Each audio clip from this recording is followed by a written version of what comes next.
5 mistakes that I made throughout my professional career that I want you guys to avoid. Hi, I'm Christina. I dance professionally with the Estonian National Ballet for 12 years, and now I help dancers of all levels unlock their strength, artistry, and confidence. The first mistake that I made was pushing my body through extremities that it wasn't meant to be pushed through. So for example, I went to a Vaganova ballet school, so I was teaching the Vaganova method, and as you probably know, Vaganova is very much about high extensions and turnout. Even though my extensions are reasonably high, I was never meant to stand in a full 180-degree turnout. And because at school it was required, I then went into the company life and I was still pushing through that flat turnout, and I ended up rolling on my foot. I ended up having improper knee alignment because of it. And then what did it result in? Obviously, it resulted in injuries. So I want you to avoid that and understand that ballet is not necessarily one size fits all. So just because other people are capable of, for example, let's take the same turnout, yeah, 180-degree turnout, it doesn't mean that you need to push your body through the same thing. Should you try to improve your turnout? Absolutely, because turnout in ballet is important and we cannot deny that. But should you push it to the point where other things start to go out of alignment and you're getting aches and pains? No, you should not.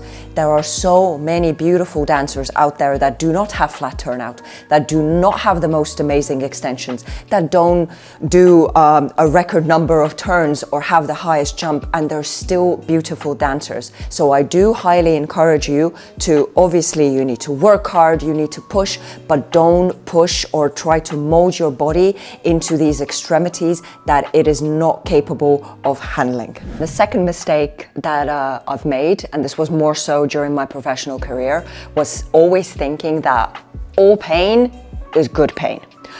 What do I mean by that?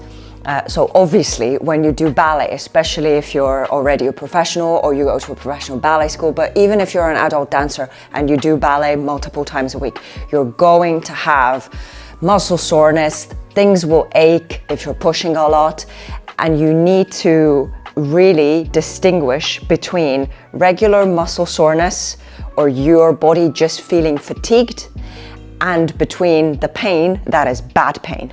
So I think everyone that goes into ballet, most people at least, they have this personality that they want to push through things. They want to push through, they want to work really hard. No one wants to stop.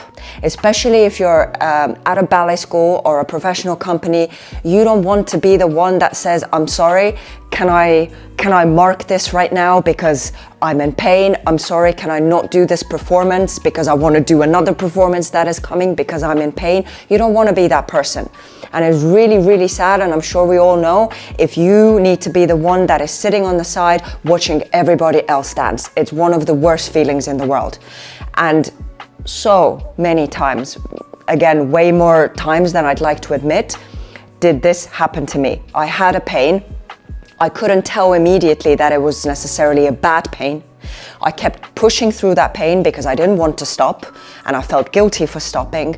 Many times ended up being a stress fracture, and then another stress fracture, and then a tear somewhere. Yeah, it is really difficult to understand your body to the level where you can pinpoint, like, okay, this is a good pain and this is a bad pain.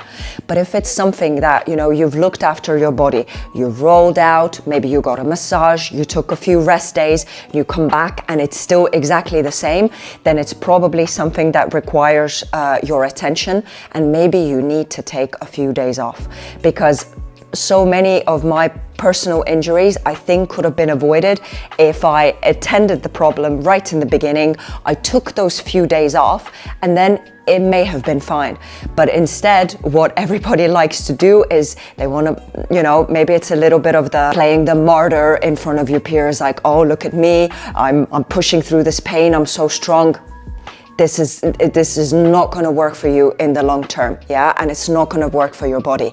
So please, if you have a certain kind of pain and you feel that I'm not sure, but it's on the verge of being the bad kind of pain. I did everything that I had to do to try to rest and recover. It didn't get better. I took a few days off. It still didn't get better when I came back. Please attend the issue. It's much better for you to even take a week off versus you pushing through it and then it ending up being a stress fracture or a tear or something like that. And then you may need over a month, maybe even over 2 or 3 months off. Yeah, so deal with the problem right in the beginning. Don't try to play a martyr. Look after your body, listen to your body, and deal with the issue once it has arrived. Do not leave it too late. The third mistake that I made was obsessively comparing myself to other dancers. I did this both at school and in the company, and I did it until the very, very end of my career. I only realized that I had been doing it once I actually quit my ballet job and stepped away from the environment. I must have spent countless of hours in sulking somewhere in the corner thinking that everybody else is significantly better than I am, instead of actually taking that time to work on my personal strengths. So the basic piece of advice here, it's basic but it is effective at the same time, is for you to focus on your journey. Can you look at other dancers and see that maybe someone is really good at jumping or someone is really good at turning, and to try to maybe realize the things that they're doing for that turn to work, or maybe even ask them about it? Sure. But there is a very thin line between the good comparison and wanting to learn from someone and then slipping into that negative, obsessive loop of comparison. So try to keep yourself in the positive loop, yeah? Learn from the people around you, because absolutely that is a good thing to do. But at the end of the day, you need to focus on your journey. You need to focus on your strengths, and instead of constantly thinking about what you don't have, think about what you do have, because there will be things that you are really good at, and there will be things that maybe you're not so good at. Those are the things that you can pick little things up from other people and practice and apply them to yourself, instead of just sitting and thinking that, well, I'm not a good turner, there's nothing I can do, everybody else seems to turn just fine and I can't do it. Yeah, so instead of sulking, try to apply those little things to yourself, go and practice them, but really do try to place the main focus on the things that you are good at. The fourth mistake that I made, and again for a really long period of time, was not having any other interests or doing anything outside of ballet. Again, this happened to me already at school, because at the end of the day, you have very little time. You have 1-2 days off, and then you're probably going over some corrections that you received during the week. You're always thinking about ballet. And from the school years, again, we did get told that you shouldn't play sports, you shouldn't go running, you shouldn't rollerblade, you shouldn't ice skate, because those things are going to make you bulky. That is what they said, basically. So it was encouraged for students not to have any other kind of extracurricular activities. So this is a very negative loop, again, to get a child into. Of course, again, if you're a professional student, do you need to be focused on ballet? Absolutely. Does your life mostly revolve around ballet? Absolutely. You're already at that school for 5 days a week. For the rest of the 2 days, I would deeply encourage you to do other things outside of ballet. Even simple things like going for a walk, going to a cafe, sitting outside, going for a hike, going for a run, playing some kind of sport that you enjoy. It is very, very important, as with anything else in life, to have that healthy balance. You cannot just obsess again over that one thing and think that anything else that you do is going to distract you from being good at that thing. If you want to avoid things like burnout, then I do encourage you to have that balance in your life. Ballet important.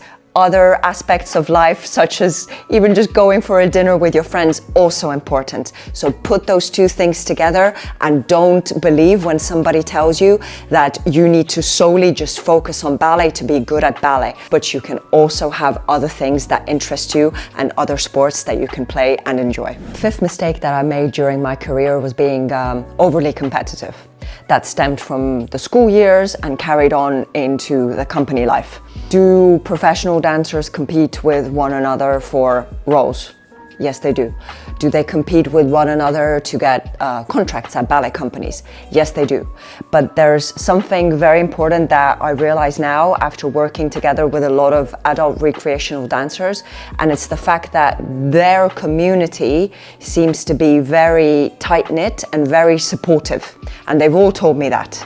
And I think, again, it's going to depend on the ballet company, but my impression from the companies that I know and different people working in different companies is that it's a little bit more toxic, competitive. So I think it's very important for us in the professional companies and communities to realize that at the end of the day, yes, we are competing for those specific things, as I mentioned before, but we are all in this together. We're all working for the same company. We're all working together to try to put the best performances on the stage, and we should all work together to create a positive and encouraging environment. The job is already hard and tough enough as it is. We don't need to make it worse by having this toxic competition between one another. So healthy competition is always encouraged.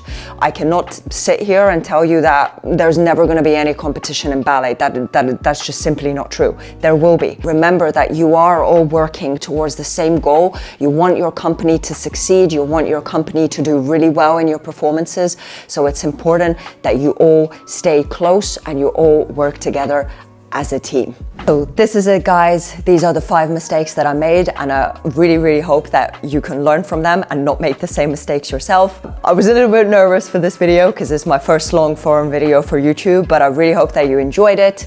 And if you like content like this, subscribe to my channel, and I hope to see you for the next video.